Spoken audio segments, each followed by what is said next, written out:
비가 굉장히 많이 옵니다. 빗소리가 들리십니까? 여기 지금 천장을 이렇게 막 두드리는 소리가 혹시 마이크 안에도 들어가는지 모르겠는데, 여러분 비 오는 날이 좋으십니까? 싫으십니까? 어떠세요, 여러분들은?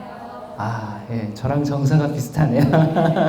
예, 저도 비 오는 날을 상당히 좋아합니다. 어렸을 때부터 특별히 이제 이 고등학교 때 한참 폼 잡고 다니는 그 사춘기 때 이제 딱 왠지 괜히 고독해 보이면 멋있고 막 그런 거 있잖아요. 그래가지고 괜히 고등학교 때부터 혼자 카페에 막 이렇게 앉아있고 막 이제 그랬는데, 이렇게 비가 오는 날이면 먼저 비가 오기 전부터 제가 사는 곳이 바닷가였거든요. 그러면 저쪽에서부터 이제 벌써 먹구름이 끼잖아요. 바닷가에 먹구름이 끼고 저쪽에서부터 태풍이 몰려오는 게 보여요. 그러면은 그 바닷가에 딱 가가지고 또 벤치에 앉아가지고 그 태풍이 밀려오는 바다를 보는 또 그런 맛에 취해가지고 그렇게도 지내고, 비만 오면 학교 갔다가 비 오면 가방을 딱 집에 두고 그냥 우산 없이 나갑니다. 그리고 비를 실컷 맞으면서 거리를 배회하다가 이제 들어오고 했는데, 요즘은 그런 비를 맞을 수가 없죠. 예. 아무튼 혹시 이 비를 왜 비가 오지? 좀 이렇게 좀 짜증스러운 마음이 혹시 있으시면 좀 생각을 바꾸셔서 좀 마음을 저 비가 참 이 소리가 정겹다. 예, 그렇게 좀 생각하셨으면 좋겠습니다. 언젠가는 우리가 이 비들을, 지금은 이제 뭐 산성비니 미세먼지비니 해가지고 뭐 이렇게 할 수가 없어요. 근데 정말 깨끗하고 시원하고 청량한 그 비를, 마음껏 쏟아지는 비를 정말 두 팔 벌려서 맞을 수 있는 그런 날이 왔으면 좋겠습니다. 여러분, 우리가 현대 기독교의 타락과 부패를 탄식하고, 또 우리가 이 거룩하고 순결한 그런 그리스도인 삶에 대해서 강조하고, 또 하나님의 계명과 또 예수님의 믿음, 이런 것들을 자꾸 제시하다 보니까 많은 사람들에게 있어서 한 가지 오해가 발생하는데요. 그것은 뭐냐면, 도덕적으로 점도 없고 흠도 없는 완전한 사람이 되기 위해서 몸부림친다는 것입니다. 여러분, 저는 이 시간에 좀 우리 신앙의 토양이 되는 말씀을 좀 나누고 싶습니다. 물론 우리가 마지막 시대의 징조들도 좋아요. 또 재림의 징조도 좋습니다. 또 정말 이 예수님의 증인도 좋고 다 좋은데, 이 모든 것의 기본적인 이 신앙의 출발점을 좀 다시 확인하고 싶습니다. 레위기 11장 45절, 나는 너희의 하나님이 되려고 너희를 애굽 땅에서 인도하여 낸 여호와라.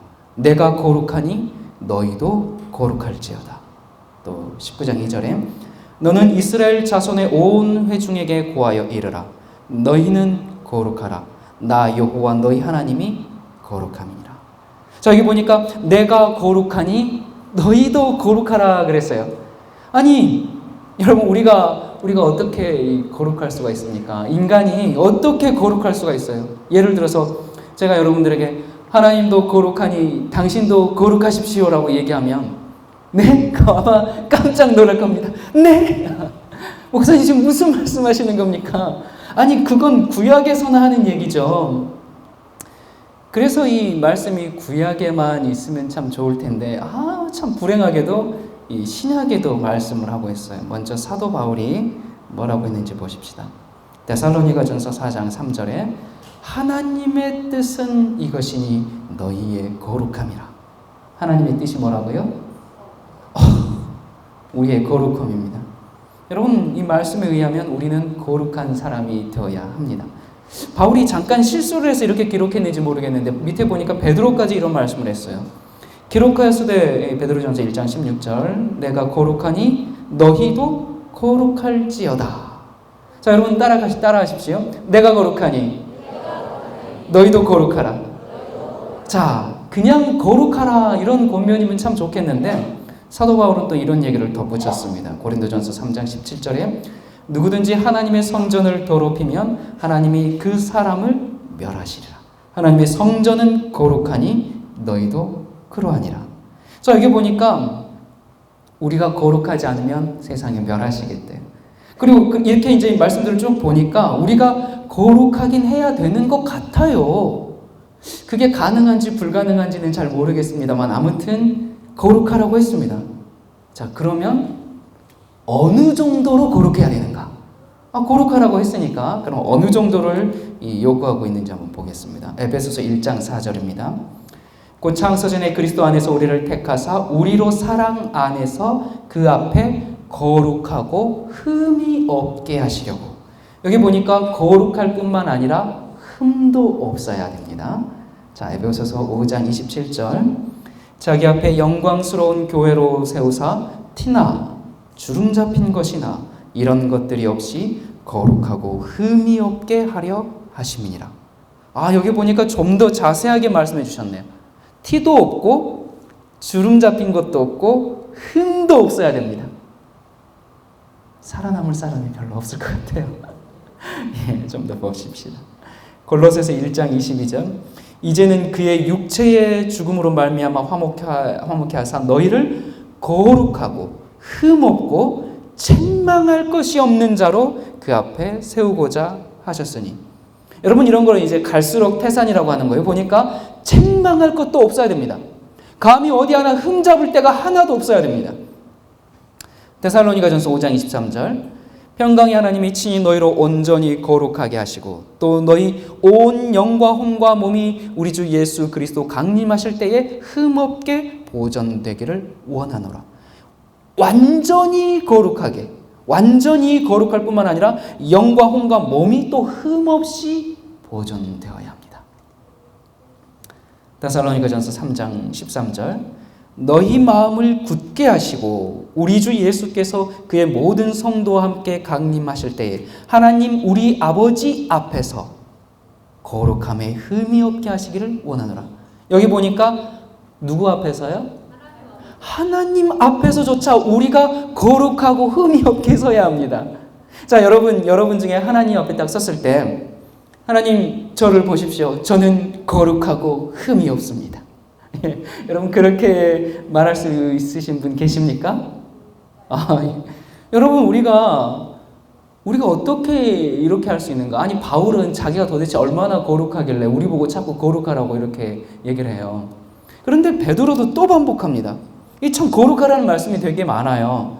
베드로후서 3장 14절. 자, 주 안에서 점도 없고 흠도 없이 평강 가운데 나타나기를 힘쓰라. 누구 앞에서요? 주님 앞에서. 바울이랑 똑같은 얘기를 했어요. 주님 앞에 섰을 때 주님 저는 점도 없고 흠도 없나이다.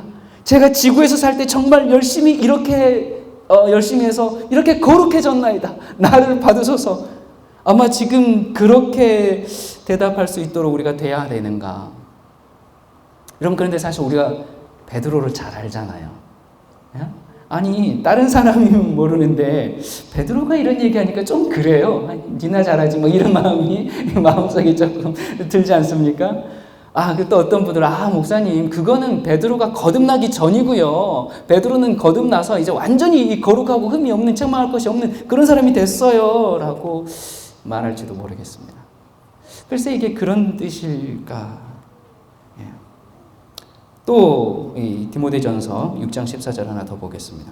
우리 주 예수 그리스도 나타나실 때까지. 언제예요 이거는? 예수님께서 재림하실 때죠. 예수님께서 재림하실 때까지 점도 없고 책망받을 것도 없이 이 명령을 지키라.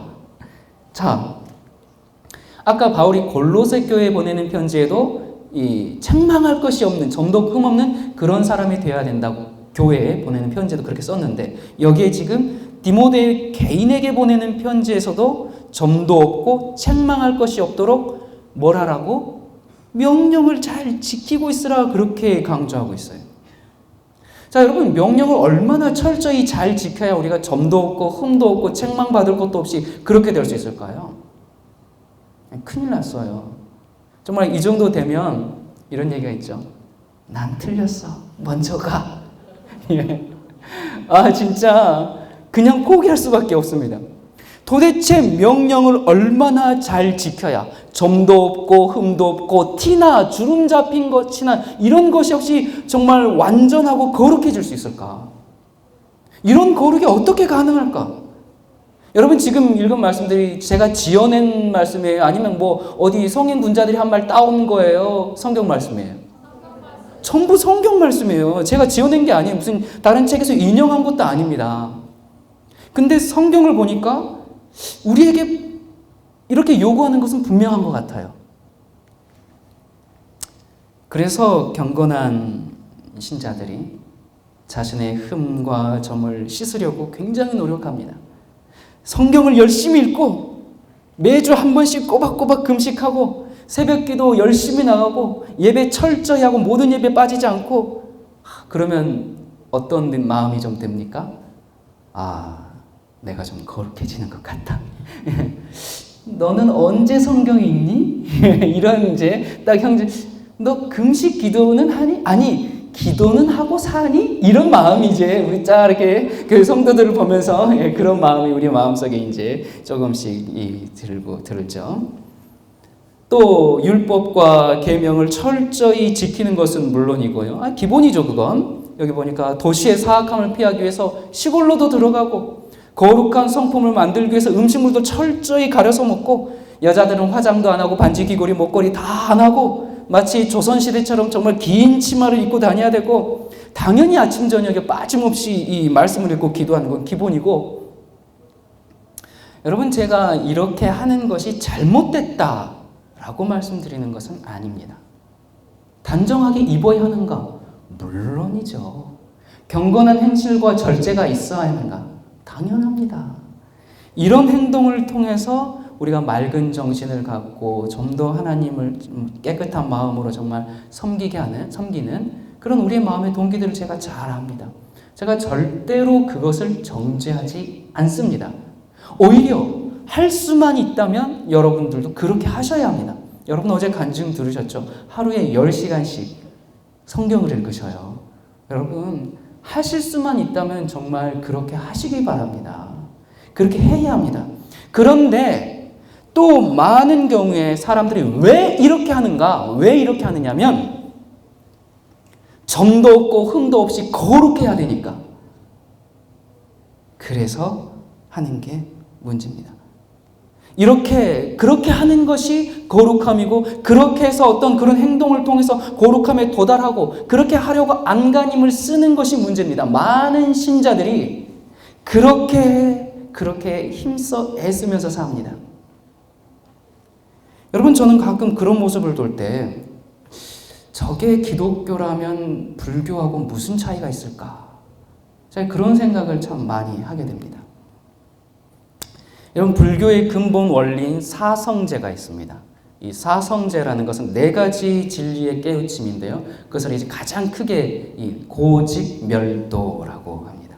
고는 인생은 생로병사의 괴로움이 있다라는 것. 그러니까 고통이 있다는 것을 알아야 한다라는 얘기고요. 집은 그 고의 원인이 되는 그 고통의 원인이 되는 모든 번뇌들의 집합인데 도대체 그 괴로움은 어디서 오고 또 왜 오는가를 알아야 한다라는 거고. 멸은 그 번뇌를 멸하여 없게 한 거룩한 깨달음. 그러니까 그 고통의 원인이 무엇인지 파악해야 된다. 알아야 한다라는 겁니다. 도는 그래서 그 괴로움을 벗고 수행을 통해서 해탈에 이르는 방법. 이것을 사성제, 곧 4가지의 성스러운 살핌이라고 합니다. 그래서 고집멸하고 도에 이르기 위해서 이제 여러 가지 수행을 하는데 대표적인 아주 기본적인 방법이 바로 팔정도라는 겁니다. 그럼 팔정도 들어보셨는지 모르겠어요. 이게 뭐냐? 그러니까 이 중생이 자신의 그 고통의 원인을 없애고 해탈해서 깨달음의 경지인 열반의 세계로 나가기 위해서 실천 수행해야 하는 8가지의 도리, 법칙을 이 길을 말하는 건데요. 그 8가지가 뭔가? 첫 번째는 정견, 올바로 봐야 한다. 또 올바른 견해, 정사, 올바로 생각해야 한다. 올바른 사유, 정오, 올바로 말하는 것, 정업, 올바로 행동하는 것, 정명, 올바로 목숨을 유지하는 것, 올바로 살아라 이겁니다. 정근, 올바로 부지런히 노력하는 것, 정념, 올바로 기억하고 생각하는 것, 올바른 신념을 가지라는 거죠. 정정, 올바로 마음을 안정하는 것. 이 석가모니는 이렇게 얘기해서 삶은 괴로움인데 우리는 이 괴로움에서 벗어날 수 있다. 괴로움에서 벗어날 수 있는 방법이 있다 하면서 바로 그 방법이 이 팔정도라고 그렇게 이야기를 했습니다. 그런데 이러한 수행에 의해서 고진멸도에 이르러서 모든 속박에서 벗어나서 해탈하고 최고의 경지인 열반에 들어가게 되는데 그게 쉬워요? 어려워요? 여러분 해보셨어요? 꼭 해보신 분들처럼 대답하시네. 자, 어느 정도 해야 되는가? 어느 정도 해야 거룩함에 이르는가? 여러분이 스님이 되려고 절에 들어가면 처음에 이제 삼위십계라는 걸 줍니다. 여러분 이것도 처음부터 그냥 왔다고 이렇게 주는 게 아니에요. 절에 들어가서 정말 온갖 굳은 일을 다 하면서 한 1년 정도 지나야 됩니다. 그리고 스님이 되려고 들어가는 사람들은 문신이 있으면 문신 다 지워야 되고요. 이혼을 했다면 이혼하고 1년이 지나서 들어와야 됩니다. 아무튼 철저해요. 그렇게 해서 들어와서 다 삼위십계를 주느냐? 아니에요. 이것도 시험 봐서 줍니다. 이 시험을 봐서 통과해야 삼위십계를 주는데 삼위십계는 이 십계명과 좀 비슷합니다. 좀 잠깐 볼까요? 첫 번째 계명입니다. 산 목숨을 죽이지 말라. 그러면서 그러니까 이 날아다니고 기어다니는 곤충 이런 뭐 사람은 물론이고 살인이 아니라 살생이니까 살생까지 하지 말라는 거니까 곤충까지 이 다 목숨 있는 것은 죽이지 말라고 할 뿐만 아니라 남이 죽이는 것을 보지도 말라. 남이 파리를 잡든 모기를 잡든 그것도 보면 안 되는 거예요. 자, 그리고 여기 보니까 살인하지 말란 정도가 아니에요. 여기 은혜를 베풀고 가난한 사람을 구제하여 편안히 살게 하라. 그러니까 단순히 죽이지 말라뿐만 아니라 다른 사람을 살리라라는 계명까지 포함하고 있습니다. 그리고 두 번째 안 했네요. 두 번째는 이제 훔치지 말라. 금과 은은 물론이고 바늘 한 개, 풀 한 포기까지라도 주지 않은 것은 가지지 말라. 차라리 손을 끊을지언정 옳지 못한 물건은 가지지 말아야 한다. 산상수훈하고 약간 비슷한 말씀이 있는 것 같아요. 자, 예. 그 다음에 세 번째, 음행하지 말라. 물론 제가 이 삼위십계 보면 이제 그 큰 주제 밑에 또 여러 해설이 있는데 시간 관계상 좀 다 뺐어요. 그냥 흥미로운 것만 조금 넣습니다. 그리고 네 번째, 거짓말하지 말라. 다섯 번째, 술 마시지 말라. 자, 그러면서 술은 사람을 취하게 하는 독약이다. 한 방울도 입에 대지 말고 냄새도 맡지 말며 술집에 머물지도 말고 남에게 술을 권하지도 말라. 술을 즐기는 사람은 죽어 어디 떨어져요? 떡물 지옥에 떨어진다. 차라리 구정물을 마실지언정 술은 마시지 말라. 네, 이게 이제 술 마시지 말라는 다섯 번째 계명입니다. 떡물 지옥 안 빠지시려면 술들 끊으시기를 바라고요. 여섯 번째, 꽃다발을 사용하거나 향을 바르지 말라. 꽃다발과 화려한 옷과 여러 가지 폐물로 장식하거나 향수나 연지나 분 같은 것을 바르지 말라. 여기 보니까 좀 우리 경건하게 살려고 하는 사람들도 좀 그러죠. 화장도 안 하고 뭣도 안 하고 귀 장식품 다 빼고 이거 불교에도 이런 얘기가 좀 있어요. 네. 그리고 수수하게 물들인 누더기로 몸을 가리는 것이 마땅하다. 그러니까 거룩하게 살고 싶으신 분들은 이 누더기를 오늘부터 입고 다니시기를 바랍니다. 자, 일곱 번째, 노래하고 춤추거나 악기를 사용하지 말며 가서 구경하지도 말라. 그러니까 여기 밑에 읽고 더 설명을 드릴게요. 옛날 어떤 신선은 여자들이 아름다운 목소리로 노래하는 것을 듣다가 신통력을 잃어버렸다고 한다. 구경만 해도 그렇거늘 몸소 부름에 있어서랴. 그래가지고 이 스님들은 노래를 안 합니다.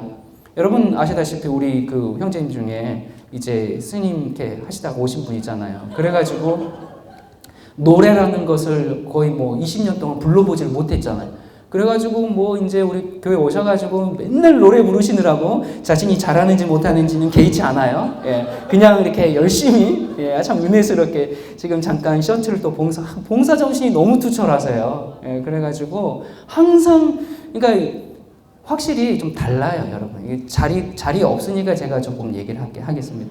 그렇게 이 수도하고 절에서 그렇게 사신 분이라서 그런지 아예 이 남의 삶을 이렇게 위해서 사는 게 어떠한 그리스도인보다 여러분 모두가 느끼잖아요. 항상 남이 하기 싫은 일, 어려운 일, 귀찮은 일, 하여튼 모든 걸 다 도맡아서 하고, 지금도 또 우리 일본에서 오신 분들 셔틀 가실 수 있도록 이제 지금 가셨어요. 픽업 나가셨습니다. 멀리 가셨어요. 자, 비는 또 그쳤어요. 네, 감사합니다. 자, 그러다 보니 그렇게 하다 보니까 노래를 전혀 불러본 적이 없다고 해서 이제 찬송을 부르면서 굉장히 기뻐하시죠. 그렇게 아예 노래라는 것을 부르지 못하게 합니다. 8번째, 높고 넓은 큰 평상에 앉지 말라. 무슨 의미인지 아시겠죠? 비단으로 만든 휘장이나 이부자리 같은 것도 사용하지 말아야 한다. 풀로 자리를 만들고 나무 밑에 사는 생활을 해야 할 텐데 어찌 높고 넓은 큰 평상에 앉아 허망한 이 육신을 편하게 할 것인가? 여러분, 편안한 잠자리에서 이제 눕지 마시기 바랍니다. 그리고 높고 편안한 그런 자리를 찾지 마라. 겸손하게 살라 그 말이에요. 9번째, 여기 보니까 특이한 계명이 또 있어요. 제때 아니면 먹지 말라. 우리랑 아주 비슷해요. 보니까 천신들은 가볍고 맑아서 아침에 먹고 짐승은 둔탁해서 오후에 먹으며 귀신은 겁이 많아 밤에 먹는다. 많이 먹으려 하지 말고 맛을 탐해 먹으려고도 하지 마라. 오후에 먹지 않으면 6가지 복이 생긴다. 제때가 아니면 먹지 말라. 야, 여러분 진짜 아멘입니까? 여러분 이거 보면요, 참 우리의 이 올바른 생활 습관에 대해서도 과식하지 말고 제때 아니면 먹지 말라. 간식하지 말고, 그리고 아침 많이 먹고 저녁은 작게 먹고, 이런 생활 습관에까지 30개 다 들어있어요. 10번째, 금은 보석을 가지지 말라. 여러분 이렇게 쭉 보면 사실 도덕적인 기준으로 따지면요, 10계명보다 훨씬 더 높습니다. 여러분 거룩하고 싶으십니까? 그러면 30개 지키십시오. 여러분 이 계명들을 지키면 얼마나 경건해지고 거룩해지겠습니까?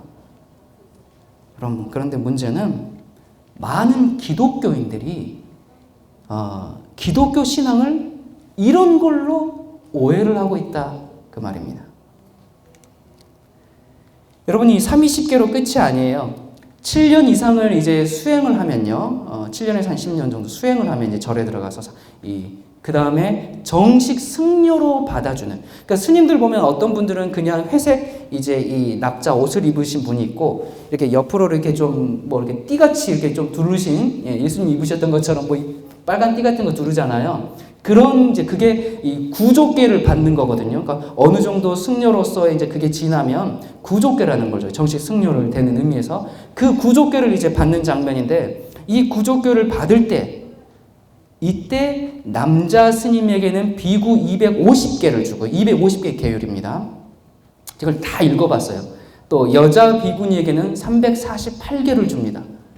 선악과를 먼저 따먹어가지고 개가 더 많은 것 같아요. 이유는 잘 모르겠습니다. 그래서 이 비구계를 쭉 제가 한번 봤는데요, 여기 이제 다 소개할 수가 없고, 거기에 보면 6년이 못 되어 새 옷을 만들지 말라, 그런 게도 있습니다.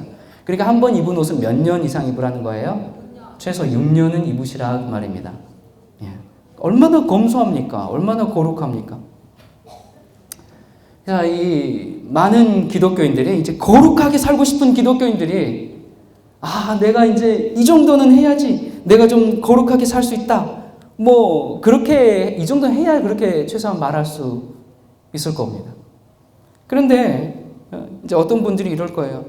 목사님, 이런 방법이 있었군요. 제가 정말 거룩하게 살고 싶었는데, 제가 정말 경건하고 살고 싶었는데, 점도 없고 흠도 없고 티나 주름 잡힌 것이나 책망할 것이 없는 그런 삶을 살고 싶었는데, 제가 이것을 정말 이 30개와 비구 250개를 제 책상에 붙여놓고 매일 읽으면서 더 열심히 하겠습니다.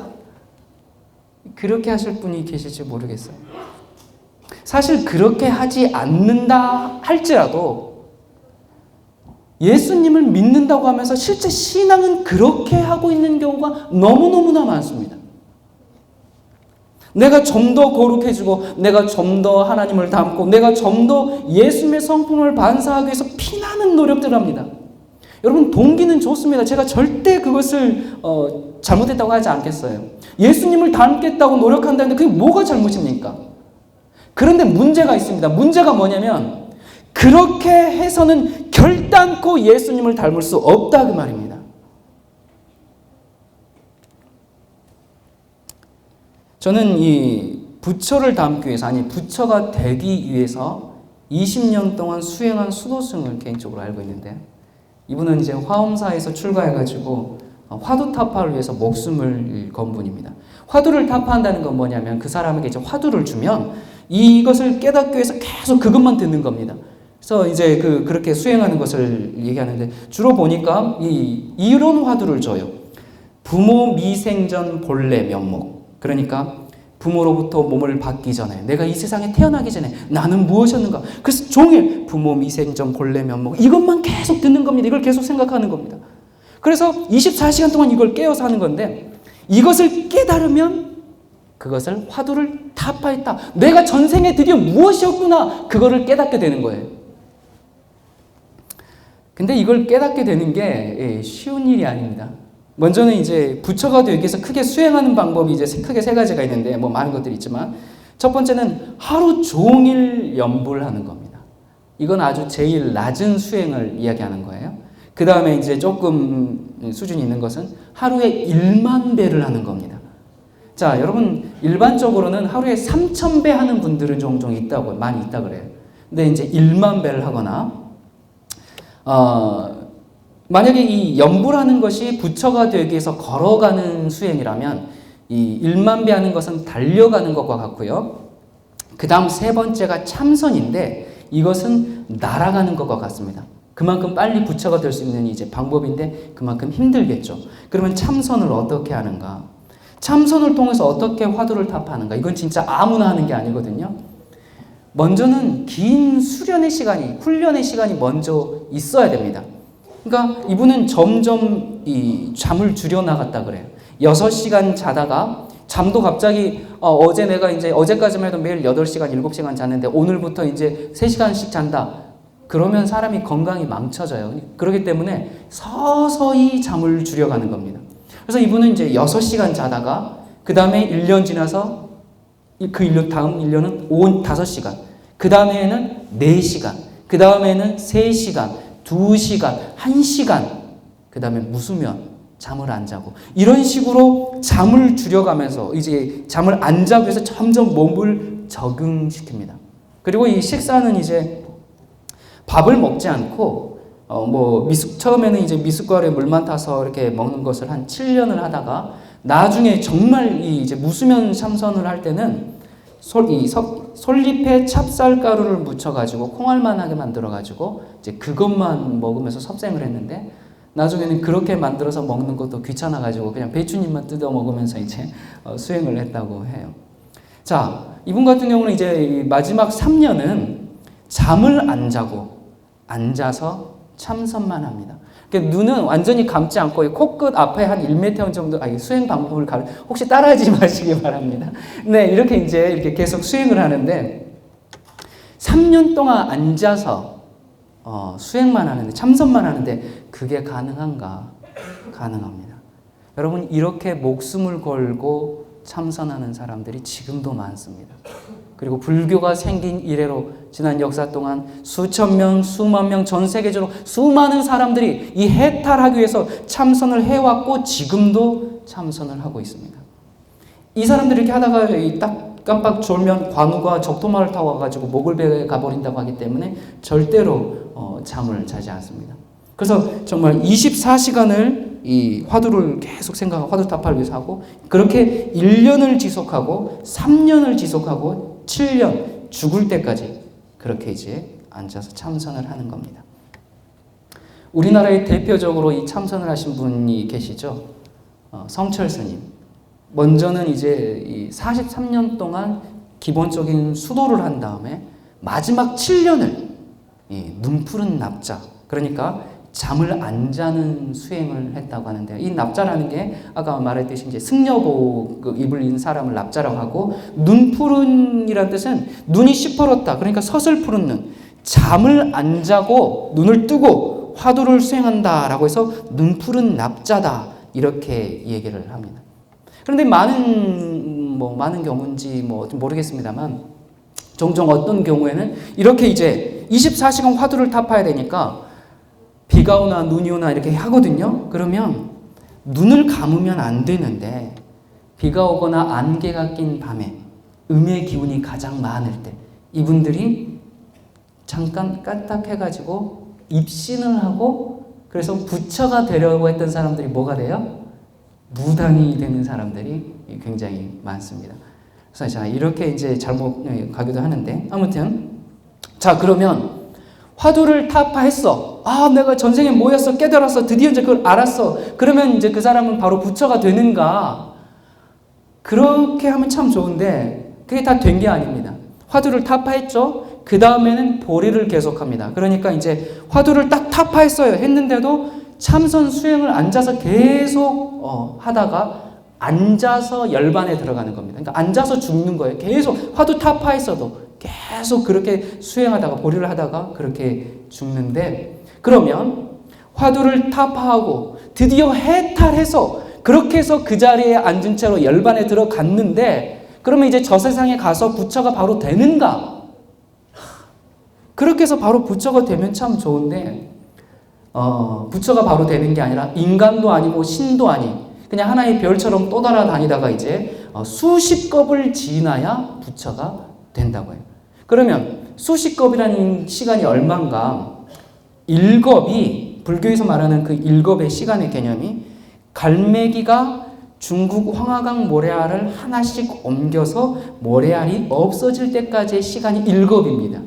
또 다른 표현으로는 3000년에 한 번씩 지상에 내려오는 선녀가 바위에 내려설 때 그 집채만한 바위를 옷깃으로 한 번씩 쓸어서 다 닳아 없어지는 시간이 1겁. 그러면 화두를 타파하고 해탈해서 열반에 들어가서 이제 별처럼 떠돌다가 이제 부처가 되기 위해서 기다리는데 수십 겁을 기다리는 거예요. 무량대수를 기다리는 거죠. 그러다 보니까 열반에 올라간 사람 부처가 되기 위해서 1, 10, 100, 1000, 만, 10만, 100만, 1000만, 억, 조, 해, 경 이런 식으로 계속 해년을 지나가지고 계속 이제 기다리고 있는 겁니다. 자, 그렇게 해서 수십 겁을 기다린 후에 마지막 부처가 되는 사람이 있을 거 아니에요. 그래서 지금 누군가는 부처가 되고 있겠죠. 이쪽에 이제 시간 개념으로. 그래서 수십 겁을 기다리고 있다가 그 마지막 부처가 바로 미륵인데요. 그 미륵이 지구에 와서 모든 인간을 해탈시켜줌으로 인간을 구원한다는 메시아 사상까지 가지고 있습니다. 그러다 보니까 불교 역사에서 자기가 미륵이라고 자청한 사람들이 많아. 대표적으로 여기 사진 보니까 누군 것 같아요? 궁에도 자기 자신을 미륵불로 섬기도록 그렇게 이제 했었죠. 이런 것은 마치 이 기독교에도 자기가 재림예수다, 보혜사다, 메시아다 그렇게 혹시 여기 계신 분들 교회 출신 있으신지 모르겠습니다. 그렇게 하는 것과 똑같아요. 불교에서도 그런 미륵 사상이 있고 기독교에서도 재림예수다 막 자기가 그런 사람들이 있는 것처럼 아무튼 사탄이 이 메시아 사상까지 따라 있습니다. 자, 여러분 기독교에도 예수님을 잘 믿는다고 말하는 사람들 중에도 아니 우리들 중에도 정말 거룩해지기 위해서 점과 흠이 없고 티나 주름 잡힌 것이 없고 책망받을 것이 없고 그런 사람들이 되기 위해서 끊임없이 수행을 하고 참선을 하는 사람들이 있다는 사실입니다. 여러분 제가 참 그 수도 생활하는 기독교인들을 보면 너무나 안타까워요. 저 어떻게 하면 좋을까? 예수님을 믿는 신앙이 저런 게 아닌데. 근데 그걸로 멈추면 좋은데 거기다가 뭐까지 더 하냐면 자기가 그렇게 수행을 하니까 다른 사람들에게 자꾸 자기 수행을 강요를 하네. 너는 왜 안 하니? 그렇게 자꾸 여러분 최소한 불교는요 자기만 하지 너 안 하니라고 정죄하지는 않습니다. 근데 기독교인들은 자기도 그렇게 이런 막 수행을 통해서 먼 것 돼보려고 애쓸 뿐만 아니라 다른 사람도 그렇게 하지 않는다고. 또 다른 사람에게 이런 표준 저런 표준 이런 방법 저런 방법을 계속 제시하면서 자기처럼 하게끔 만드는 걸 보면 너무너무나 안타까워요. 여러분, 도대체 그런 기독교는 어디서 왔습니까? 그거는 예수 믿는 종교가 아닙니다.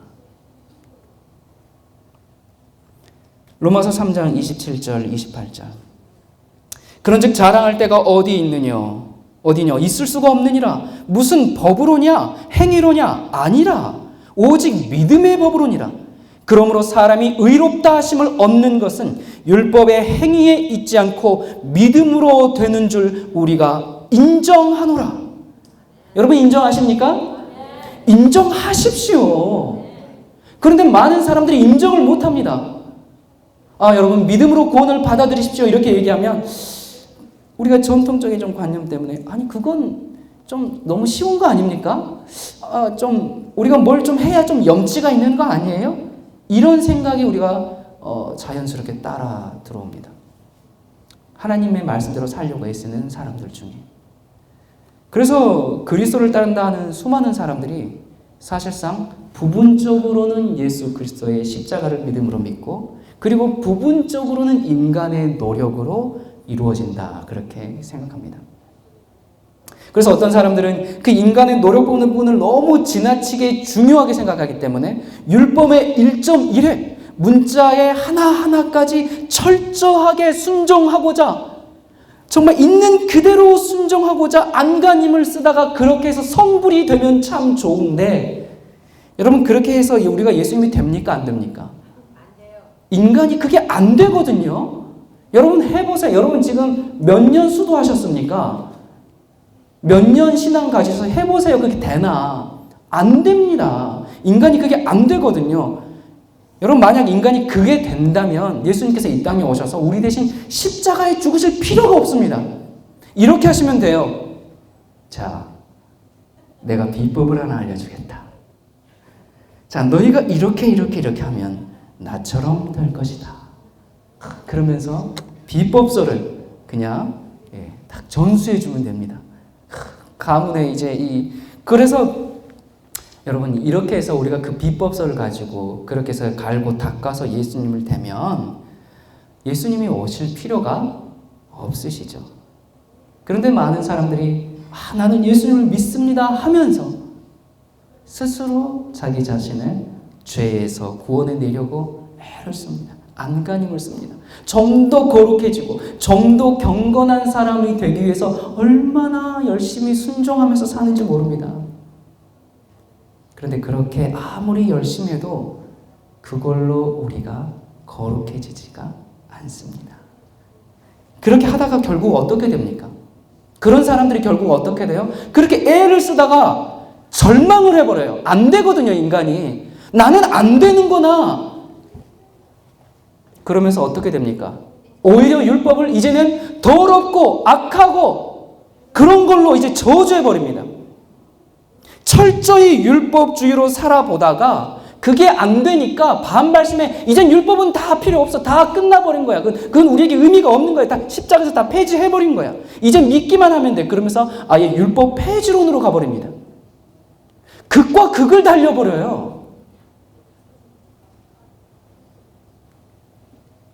이사야 64장 6절에 대저 우리는 다 부정한 자 같아서 우리의 의는 다 더러운 옷 같으며 우리는 다 쇠폐함이 잎사귀 같으므로 우리의 죄악이 바람같이 우리를 몰아가나이다. 여기 보니까 우리의 의가 뭐라 그랬어요? 더러운 옷요. 내가 이만큼 했으니까 난 의롭다, 난 거룩하다, 난 점과 흠이 없다. 이런 것은 다 뭐예요? 더러운 옷이라고요. 그건 다 더러운 옷과 같은 겁니다. 우리는 이 의의 옷을 만들어 입는 것이 아니라 받아 입는 겁니다. 여러분, 저는 지금 여러분 율법을 지킬 필요가 없습니다. 계명을 지킬 필요가 없습니다. 그 얘기를 하는 게 아닙니다. 이왕 안 되니까 여러분 그냥 포기하시고 마음대로 하십시오. 그런 얘기가 아닙니다, 여러분. 여러분들이 믿음이 없이 율법을 지키다가 아예 율법 폐기론자가 돼버릴까봐 그렇게 되지 말라고 지금 제가 말씀드리는 겁니다. 여러분들이 예수님 닮고 거룩하기 위해서 막 이것저것 열심히 막 이렇게 수도하고 하는 것이나 참선하는 승려들이 하루 1만 배 하거나 아니면 뭐 연보를 하거나 참선을 하거나 이거하고 차이가 뭔지 모르겠어요. 그렇게 해서는 우리가 예수님을 닮는 게 아니라고요.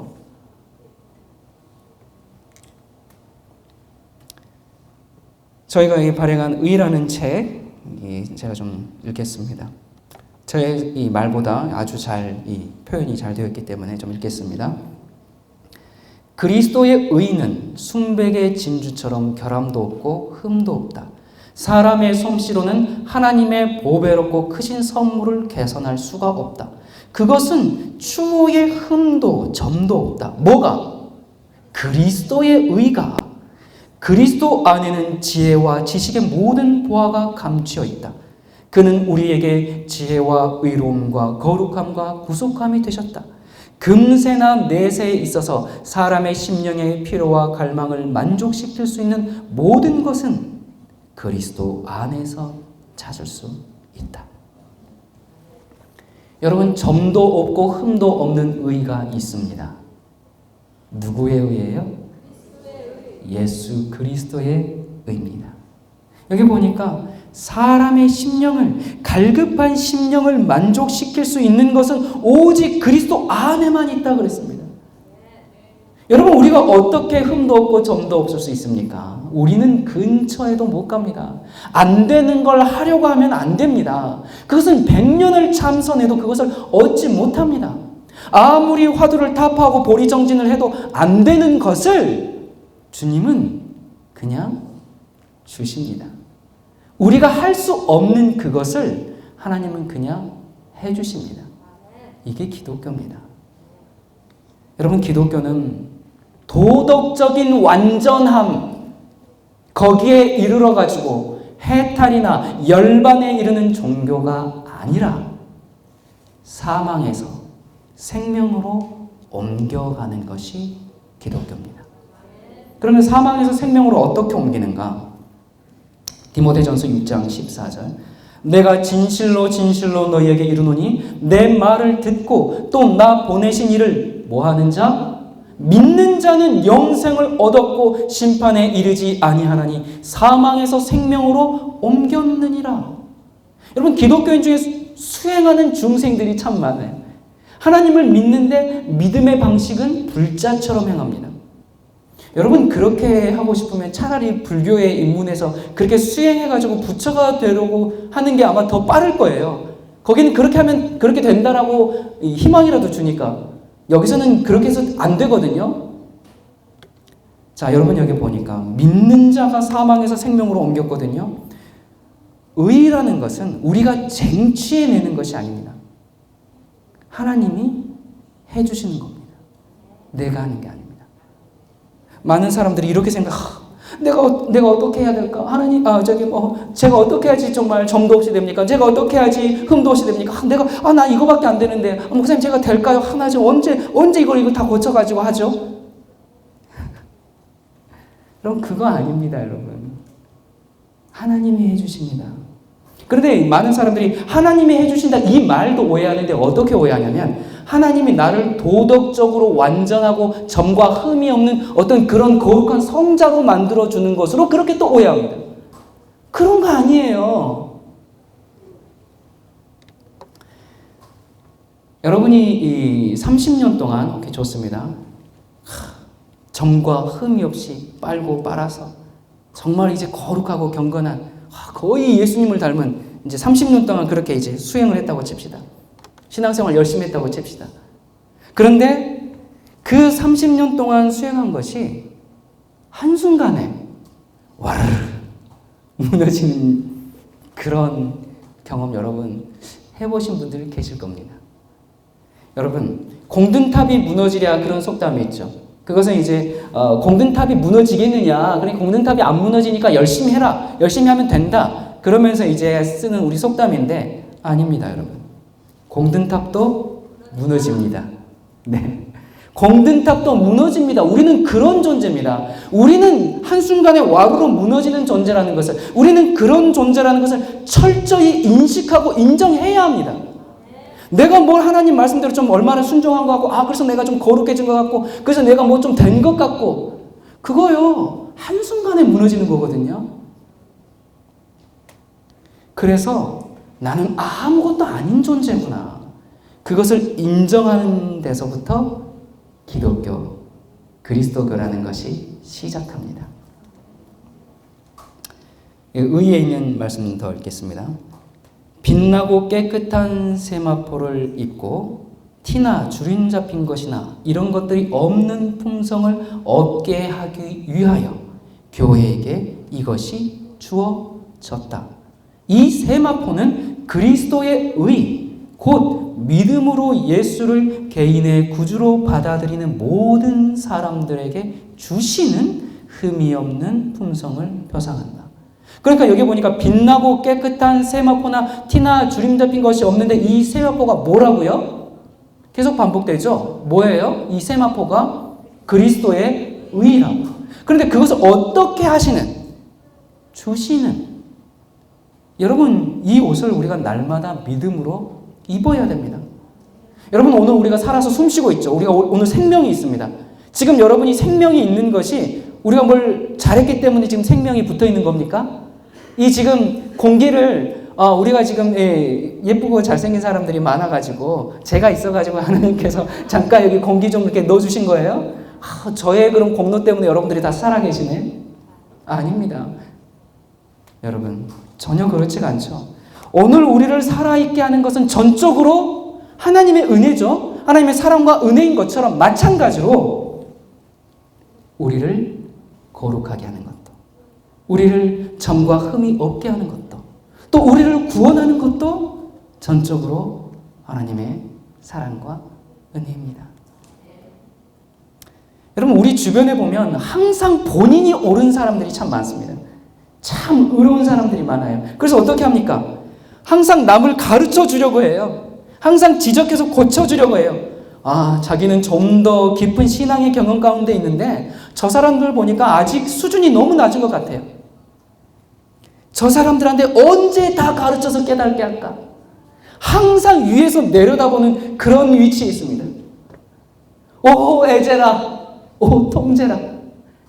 그러면서 어떻게 해요? 그렇게 해서 안 된다는 것을 본인이 잘못된다는 것을 본인이 아는데 오히려 더 잘못된다는 것을 자신이 자녀들을 키우면서 배웠고 가정에서 배웠고 교회에서 배웠는데도 불구하고 꼭 내가 옳다고 생각하는 가치관을 자꾸 심어주려고 합니다. 자기가 옳기 때문에 은근히 정죄하고, 물론 본인은 내가 남을 정죄한다 그렇게 생각하지 않아요. 내가 강요한다 그렇게 생각하지 않아요. 나는 그저 그냥 말씀의 원칙을 제시하는 것 뿐이야 그렇게 생각합니다. 그래서 더 문제입니다. 자기가 뭘 하고 있는지를 모르니까 그게 더 문제인 거예요. 그렇게 제시하는 게 전부 성경 말씀 가지고 딱딱 들이대거든요. 그러니까 다 맞는 얘기일 수밖에 없죠. 그런데 이상하게 그런 사람들 주변엔 사람들이 없어요. 굉장히 거룩한데 하나같이 숨이 막힙니다. 까다롭습니다. 거룩하긴 한 것 같은데 너무 거룩해서 그런 사람들 옆에는 저 같은 죄인은 같이 살 수가 없어요. 그냥 그 사람 앞에 가면 늘 정죄받는 것 같은 그런 느낌이 드니까 가까이 가고 싶지가 않습니다. 여러분, 여기 그림을 보면 참 은혜스러운 그림이에요. 예수님이 이렇게 어린아이를 안고 계시고 주변에 정말 구원받은 사람들 같아요. 자, 이 사람들을 예수님께서 이 사람들과 어울려서 함께 앉아있는 모습이 참 은혜스럽습니다. 그런데 이 옆에 그림은 그레이스가 아니라 어메이징 그레이스입니다. 이 그림은 더 은혜스러워요. 저는 참 이 사진을 너무 좋아하거든요. 이 그림을. 정말 누가 봐도 죄인 같아요. 누가 봐도 몹쓸 사람 같아요. 그런데 얼마나 표현을 잘했는지. 그레이스가 아니에요. 정말 놀라운 은혜죠. 참 이상하죠, 여러분? 예수님 주변에는 이렇게 죄인들이 넘쳐나는데요. 그 죄인들은 예수님과 함께 있는 것을 행복해 했는데요. 왜 의롭다고 생각하는 사람들, 왜 이만하면 잘하고 있다라고 생각하는 사람들 주변에는 사람이 없을까요? 참 이상해요. 예수님이 잘못된 겁니까? 아니면 의로운 사람이 잘못된 겁니까? 한 번은 제가 이 중학생 아이가 자기 아버지를 죽이고 싶다고 얘기하는 그런 얘기를 들은 적이 있습니다. 이 아버지는 신앙이 엄청나게 좋아요. 너무너무 좋아요. 너무 좋아서 이제 시골에 아주 인적이 드문 깊은 곳에 가서 정말 차도 안 들어가고 그런 곳에 이제 시골에 들어가서 살아요. 그러면서 이제 본인도 그렇게 열심히 할 뿐만 아니라 자녀들도 거룩하게 만들기 위해서 너 언제 아침에 몇 시간 기도해야 되고 얼마나 성경 읽어야 되고 그러면서 하루에 암송해야 될 말씀들을 쭉 줍니다. 그래가지고 저녁에 테스트를 해요. 그것도 테스트 하다가 이제 못 외웠으면 두들겨 패고. 여러분 이게 뭔지 모르겠어요. 아주 하나님 믿는다는 것을 혐오스럽게 만드는 그런 일이죠. 여러분 하나님을 믿는 부모님들이 실수하는 게 뭐냐면 하나님께 예배드리고 또 신앙생활을 한다는 것을 이 세상에서 가장 지겹고 괴로운 일로 만든다는 것입니다. 여러분 우리 부모님들이 왜냐하면 저도 과거에 저도 그런 실수와 실패를 통해서 아주 애를 잡았거든요. 막 말씀 읽게 하게 하고 기도하게 하고 예배 시간에 감히 일어나서 네가 움직였어 네 그러면서 얘기하자면 끔찍합니다. 예, 참 그랬는데요. 그런 아이들이 성장해가지고 어떻게 됩니까? 대부분 교회를 떠납니다. 교회만 떠나는 게 아니라 부모 마음에서도 떠나버립니다. 여러분은 신앙을 어떻게 하고 계십니까? 예수님께서 얹어주지 않은 짐을 다른 사람들에게 얹어주지 마시기 바랍니다. 여러분 정말 우리가 어떻게 신앙생활을 하고 있는지 우리 다시 한번 생각해 봐야 해요. 우리가 하나님의 사랑을 잘못 드러낸 것에 대해서 우리가 정말 깊이 회개하는 일이 필요합니다. 믿는다고 하면서 참으로 까다롭게 사는 사람들 생각해 보세요. 여러분 그런 사람은 가족들도 그 사람하고 같이 있고 싶어 하지 않거든요. 가족들도 그런 부모나 뭐 같이 살고 싶어 하지 않은데 그런 사람이 어떻게 하늘에 가겠습니까? 가족도 같이 살기 어려운데. 에베소서 5장 26절 27절입니다. 이는 물로 씻어 말씀으로 깨끗하게 하사 거룩하게 하시고 자기 앞에 영광스러운 교회로 세우사 티나 주름 잡힌 것이나 이런 것들이 없이 거룩하고 흠이 없게 하려 하심이니라. 여기 보니까 티나 주름 잡힌 것이 없는 거룩하고 흠이 없게 한다고 하셨는데 어떻게 해요? 지금 여기 말씀 자체에 힌트가 있어요. 어떻게 해요? 물로 씻어 말씀으로 깨끗하게 해서 거룩하게 하십니다. 여러분이 물로 씻는 것은 그리스도와 함께 장사되는 죽음에 이르는 연합하는 침례를 말합니다. 자신의 신앙 고백을 이 침례를 통해서 하나님과 온 우주 앞에 공표한 다음에 그 다음에 뭐예요? 말씀으로 깨끗하게 한다라는 것은 성령께서 성령으로 우리를 깨끗게 해 주신다는 겁니다. 여기 말씀이라는 것은 이 말씀 텍스트 글자가 아니고요. 성령의 역사입니다. 그러니까 물과 성령으로 우리를 깨끗하게 해주시고 우리를 거룩하게 해주신다 그 말입니다. 여기 말씀을 다시 보면 예수님께서 우리를 깨끗하게 하시고 거룩하게 하시고 영광스러운 교회로 세우시고 티나 주름 잡힌 것이 없게 하시고 거룩하고 흠이 없게 해주신다는 약속입니다. 이런 사람이 되도록 점과 흠이 없는 사람 죽도록 노력해라 그런 말씀이 전혀 아니고 이런 사람이 되게 해주신다는 주님의 약속입니다. 위에 있는 말씀 더 읽겠습니다. 그리스도께서 친히 준비하신 옷만이 누가 준비해요? 내가 수행해서 내가 돌을 닦고 참선해서 옷을 만들어야지가 아니고 누가요?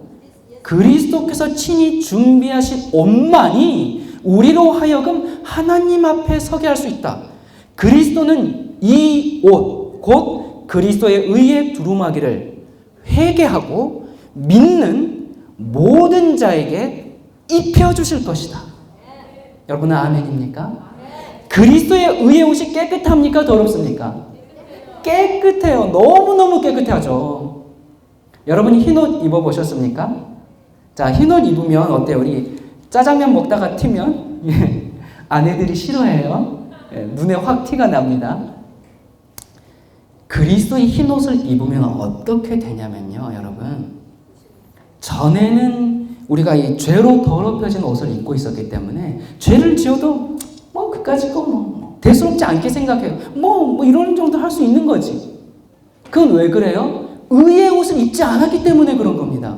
흰 옷을 입지 않았기 때문에, 자기의 누더기 옷을 입었기 때문에 몰라. 죄를 지어도 양심의 가책이 없어. 죄책감이 없어.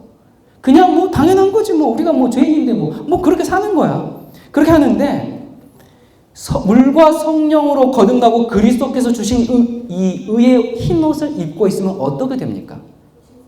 조그만 죄도 크게 보여버려요. 전에는 그냥 막말하고 사람들한테 상처 주고 험담하고 비방하고 그런 말도 다 그러면서 인생 다 그런 거지 그리고 나만 험담해? 같이 험담했는데 저 사람도 나 욕할 건데 이렇게 사는 거지. 그러면서 그냥 그렇게 대충 넘어가는 것들이 그리스도의 의의 옷을 입으면 어떻게 됩니까? 여러분, 예수님의 의의 옷을 입으면 이 짜장면이 이렇게 튀었기 때문에, 고춧가루가 튄 게 눈에 금방 보여버리기 때문에 마음이 괴로워요. 내가 하나님의 마음을 아프시게 했구나. 내가 하나님의 자녀로서 이렇게 하면 안 되는데, 내가 저 사람에게 상처를 줬구나. 양심에 찔림이 있습니다. 전에는 그냥 자존심 세우느라고 하나님 이 정도 자존심은 세워야죠. 그러면서 버티고 그냥 대충 넘어갔던 것들이 어때요? 이제는 내가 깨끗한 의의 옷을 입었기 때문에 그게 안 돼. 그렇게 넘어가고 싶어도 그게 안 되는 거예요. 그게 다 보이는데 어떻게 넘어가요? 여러분, 옷이 깨끗하면 깨끗할수록, 우리가 예수님께 가까이 가면 갈수록 죄에 대한 인식이 더욱더 크기 때문에 죄책감이 더 크게 느껴집니다. 그러면 어떻게 돼요? 죄책감이 더 크게 느껴지면 더욱더 우리는 또 예수님을 붙잡을 수밖에 없어요. 여러분, 그래서 이 사도 바울이 내가 죄인 중에 괴수라. 예수님께 가까이 가면 갈수록 이사야가 하나님을 만난 다음에 화로다 나여 망하게 되었도다. 부정한 인생이 하나님을 보았으니 끝장난 거지. 그런 고백을 하게 됩니다. 하나님 앞에 죄인이 나가면 그렇게 보여요. 우리가 점과 흠이 없는 예수 그리스도의 의의 옷을 입고 있기 때문에 우리의 죄가 커 보이는 겁니다. 이 죄들이 보이는 겁니다. 대충 넘어갈 수가 없기 때문에 그렇습니다. 이 옷을 우리가 믿음으로 입어야 하는 겁니다. 이것이 바로 율법이 하는 기능입니다. 율법은 죄를 더욱 죄되게 합니다. 전에는 알지 못했는데, 전에는 까만 옷 입고 있으니까, 누더기 입고 있으니까, 어차피 더러운 옷은 입고 있으니까 티도 안 나. 그리고 어제도 죄 지었고 오늘도 죄 지었는데 오늘 저녁에 죄 지으면 잘못이야? 어제 제가 그 간증 듣다 보니까 참 그렇더라고요. 이런 말씀 하셨죠. 하루 종일 화내다가 나 오늘 저녁에 회개하면 되지. 그런 생각으로 그냥 화내는 게 그냥 자연스러워. 당연해. 저녁에 회개하면 되니까. 그냥 하루 종일 죄 짓고 나 저녁에 회개하면 되지. 이건 그리스도의 의의 옷을 입지 못했기 때문에 나오는 반응이죠. 의의 옷을 입으면 그게 안 된다니까요. 그게 율법입니다. 여러분, 우린 율법하면 이런 까다롭고 뭐 해야 되고 말해. 그게 아니에요. 의의 옷입니다. 그리스도의 의의 옷입니다. 완전한 주님의 성품입니다. 우리가 예수님께 가까이 와보니까, 의의 옷을 입고 있다 보니까 이 죄를 더욱 죄되게 해가기 때문에 그 죄를 우리가 더욱 혐오하고, 그래서 정말 그리스도께 매달리게 하고, 이게 뭐가 하는 기능이에요? 이게 율법이 하는 기능입니다. 그래서 사도 바울이 뭐라고 그랬습니까? 이로보건대 율법도 거룩하며 계명도 거룩하며 의로우며 선하도다. 여러분, 이런 율법의 이 참 정신과 의미를 깨닫지 못하고 우리는 율법 아래 있지 않아. 답답해요, 여러분. 그리스도께서 주시는 의입니다. 그것이. 그래서 계시록 22장 14절에 뭐라고 했습니까? 그 두루마기를 빠는 자들은 복이 있나니 이는 저희가 생명나무에 들어가며. 자, 이것을 이 두루마기가 뭐예요? 자, 두루마기니까 옷이죠. 옷이니까 빨아야 되겠죠. 빨아야 되는데 옷을 빨는 것을 제임스 왕역에서는 뭐라고 했냐면 그의 계명들을 행하는 자는, 그의 계명들을 지키는 자는 복이 있나니 이는 그들이 생명나무에 들어가는 권리를 가지며. 두루마기를 빠는 게 뭐라고요? 계명을 행하는 것. 그리스도께 받은 이 옷을 깨끗하게 유지하는 일이 우리에게 맡겨져 있는 겁니다. 로마서 10장 2절 3절 내가 증거하노니 저희가 하나님께 열심히 있으나 지식을 쫓은 것이 아니라 하나님의 의를 모르고 자기 의를 세우려고 힘써 하나님의 의를 복종치 아니하였느니라. 자, 이거 보니까 하나님께 굉장한 열심이 있어요. 여기 보면 표현이 아주 재밌는데요. 여기 보니까 자기의 의를 세우려고 하나님의 의를 힘써 거절하고 있는 모습입니다. 여러분 무슨 얘기인지 아시겠습니까? 많은 기독교인들이 이렇게 생활해요. 하나님의 의를 받아들이지 않고 많은 신자들이 자기 의를 세워요. 이거 하고 저거 하고 안 하고 이거 먹고 저거 안 먹고 힘써서 자기 의를 계속 세우려고 합니다. 여러분 기독교는 수련의 종교가 아닙니다. 기독교는 믿음의 종교입니다. 기독교는 행위의 종교가 아니고 받은 사랑을 나누는 종교죠. 여러분 우리의 이 신앙생활이 사랑을 나눈 데는 되게 더딘데 이런 행위적인 행동에는 굉장히 재빠르고요. 그리고 그 표준에 미치지 못하는 사람들을 정죄하는 데도 굉장히 재빠릅니다. 그러면서 우리가 정작 기독교의 근본 정신인 사랑을 나누는 일은 얼마나 등한히 하고 있습니까? 굉장히 철저하게 살아요. 굉장히 말씀의 원칙을 지키면서 살아요. 그런데 사랑이 없어요. 왜 그럴까요? 그렇게 철저하면 철저할수록 그 사람에게서 사랑이 넘쳐야 되는데, 형제 우애가 넘쳐야 되는데, 바로 이런 모습 때문에 세상 사람들로부터 이 기독교가 손가락질 당하고 욕을 먹죠. 그리고 바로 이런 모습 때문에 하나님의 율법을 오해하고 율법을 폐기하고 자유와 해방을 누린다고 외치고 있는 현실을 우리가 보고 있는 겁니다. 점도 없고 흠도 없다라는 것은요, 첫 번째는 나에 대한 얘기가 아니라 그리스도에 대한 얘기입니다. 그리스도에 대한 얘기는 제가 지금까지 쭉 했습니다. 그리고 두 번째는 그것은 또한 나에 대한 얘기입니다. 자, 그게 무슨 뜻이냐면 여러분 잘 들으세요. 여러분 지금 혹시 여러분 마음 가운데 어떤 그 마음 혹시 지금 어떤 죄 때문에 죄책감이 있으십니까? 여러분 혹시 어떤 사람들은 이렇게 얘기해요. 이제는 그리스도 안에 있기 때문에 죄를 지어도 죄책감을 느껴서는 안 됩니다. 그것은 율법 아래에 있는 것입니다. 그렇게 얘기하는데, 그렇게 황당한 주장들 하는데, 여러분, 죄를 지었으면 당연히 죄책감을 느껴야죠. 죄를 지었는데 나는 그리스도와 예수 안에 있기 때문에 죄책감을 느끼는 것은 예수 안에 있는 사람이 아니야. 이건 여러분, 심각한 기만입니다. 양심의 가책이 없는데 어떻게 그리스도를 붙잡을 수 있어요? 평안은 누릴 수 있어요. 나는 이제 그리스도 안에서 흠과 점이 없는 완전해. 평안은 누릴 수 있어요. 그런데 여러분 죄를 지으면 당연히 죄책감을 느껴야 합니다. 죄책감을 안 느끼고 이제는 해방된 것 같고 참된 안식을 느끼는 것 같아서 참 좋은 것 같지만 그렇게 가면요, 죄를 죄로 보지 않는, 죄를 죄로 여기지 않는 무서운 문둥병에 걸릴 수가 있습니다. 평안과 안식만 찾을 수가 있어요. 죄를 짓고도 더 이상 죄가 아니다 그런 얘기가 나와요. 이제 좀 그런 사람들을 많이 봤습니다. 자, 여러분 지금 여러분 마음에 어떤 죄책감이 있으십니까?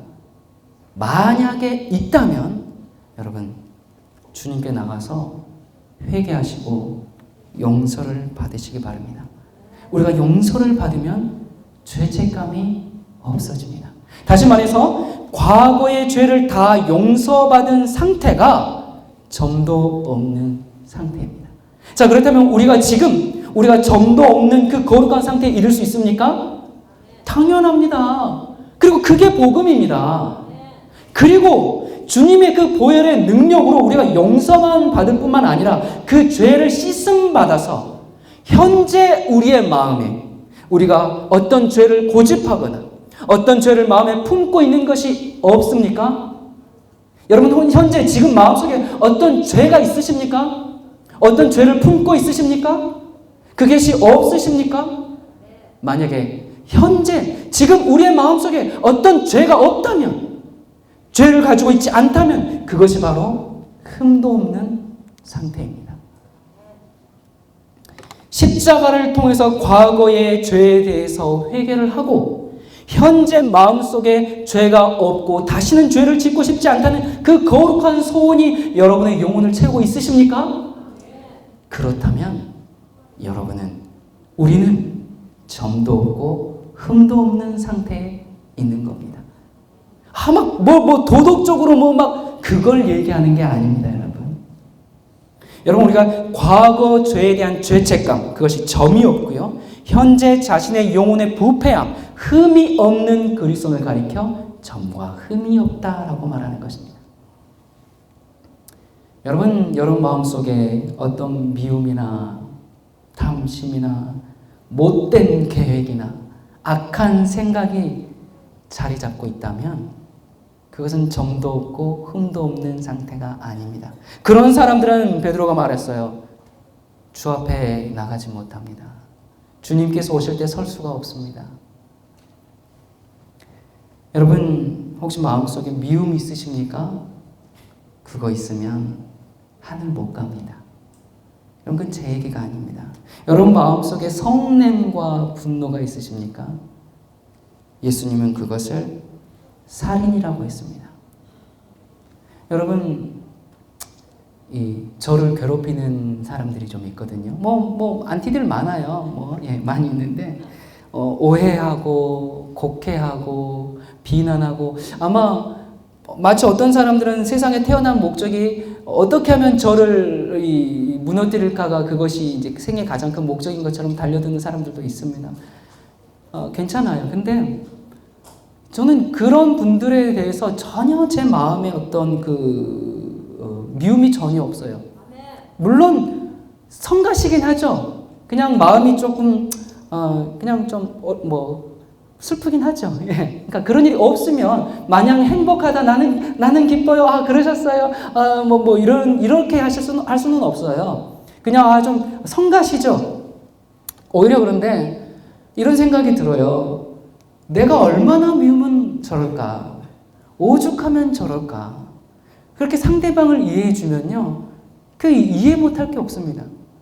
그렇게 하는 게 그게 당연해요. 내가 미워서 그러는데. 여러분. 근데 오히려 이제 그런 여러분들에게도 아마 여러분의 인생에 많은 어려움과 아픔과 고난을 주는 그런 사람들이 있을 수 있어요. 여러분, 그 사람들을 정말 여러분 원수를 사랑하라고 했잖아요. 저는 원수를 사랑한다는 게 조금 뭔지 압니다. 정말 그들이 잘 되기를 위해서 항상 기도하고 그들의 마음을 주님께서 어루만져 주셔서 그들의 상처를 치유해 주시고 얼마나 누군가를 미워한다는 게 그 괴롭고 힘든 일이에요. 그 사람들 얼마나 힘들까?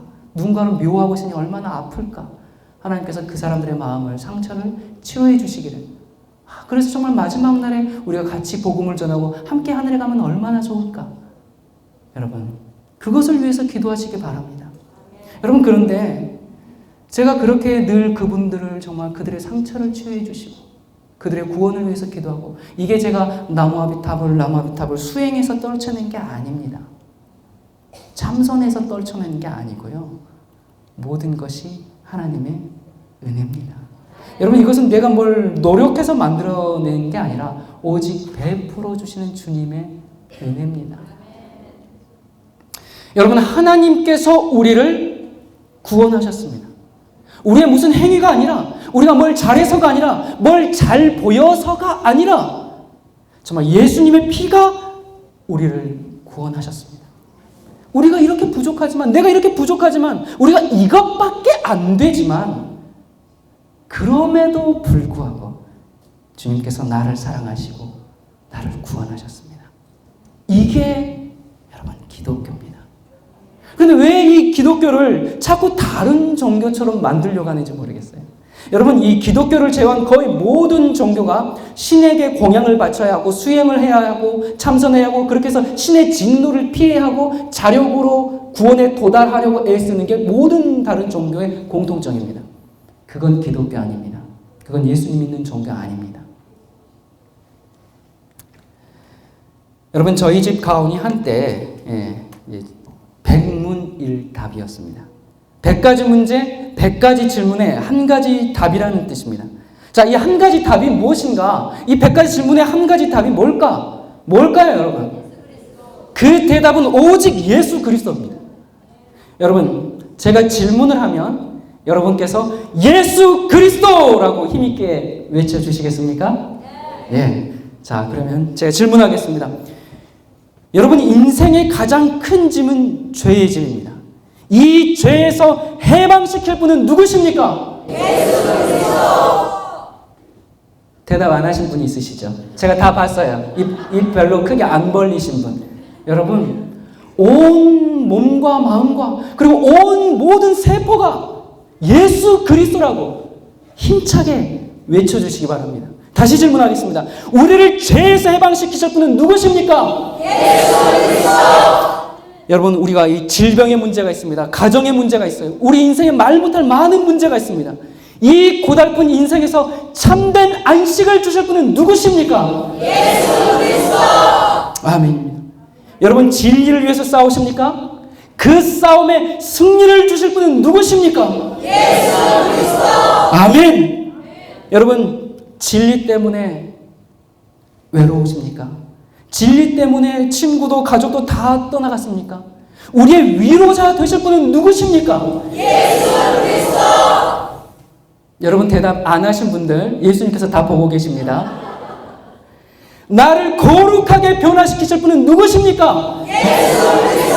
아멘. 우리를 구원하신 분은 누구십니까? 예수 그리스도. 여러분, 정말 할렐루야, 주님의 이름을 찬양합니다. 아멘. 모든 이름 위에 뛰어난 그 이름, 예수 그리스도. 아멘. 여러분, 우리 예수 그리스도 없으면 우리는 사는 게 아닙니다.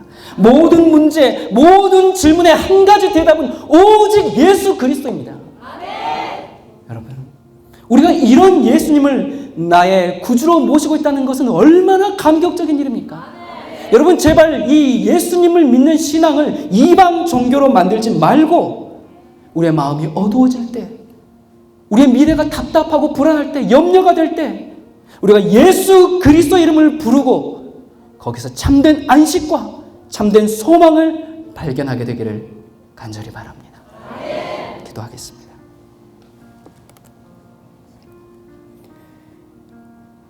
우리를 사랑하는 하나님 아버지, 주님의 폭발적이고 넘치는 사랑을 인하여 참으로 감사를 드립니다. 우리 인생에 많은 문제들이 있습니다. 많은 어려움들이 있습니다. 주님, 이 모든 것에 대한 오직 한 가지 대답은 오직 예수 그리스도임을 우리에게 다시금 상기시켜 주셔서 감사드립니다.